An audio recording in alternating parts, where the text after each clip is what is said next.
I have a difficult time on labeling myself in a lot of aspects. Like in what I do, it's really hard for me to say I'm an actress or I'm an artist. I don't own it. And in the sexual labels, I feel like I'm not straight, but I feel like a bit of shame of saying I'm bisexual, or maybe I'm pansexual, or I feel definitely queer in a way that it's like I cannot label myself that strongly, and I am very open to things, but I still feel like a certain shame, or sometimes there's a sexual queer police, like you're not this enough, you're not lesbian enough, or you're not enough. And I feel like I have to show someone, like someone is proving me, and I don't want to show anything to anyone. And my queer friends, my lesbian friends, it's been beautiful because I feel like I've been able to access a place, a territory of affection that I wasn't able to access before, like in a more straight way, let's say. Like I feel, for instance, with my male friends, I engage in anything a bit more intimate, it would be a huge mistake. It was like everything or nothing in the territory of affection and sensuality. Whereas with my friends, it's very much more fluid. That we can be dancing and hugging, and maybe we can even be kissing, and it could lead to something like even more sensual, but it's always safe. I never really experimented this in Chile, for instance. I had like a couple of lesbian experiences, but it also felt like it was this or that, especially mixing it with friendship or with love. Like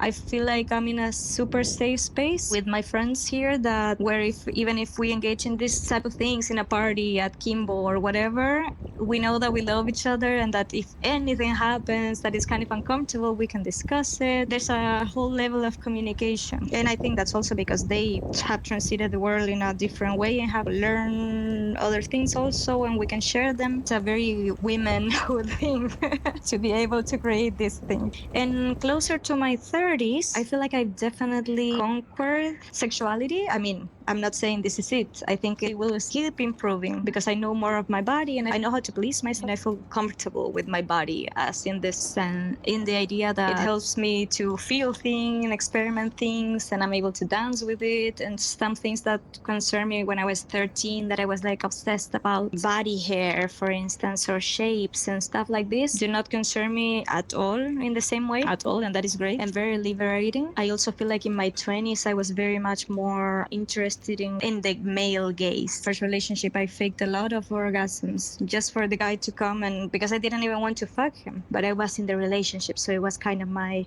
had to do it. It was mandatory. And then I realized that I was like very much self-raping myself for a long, and I have talked with friends, girlfriends, about this, and I feel like everyone has a very similar experience with self-raping. But it comes to a moment where you understand that that's not the way it goes.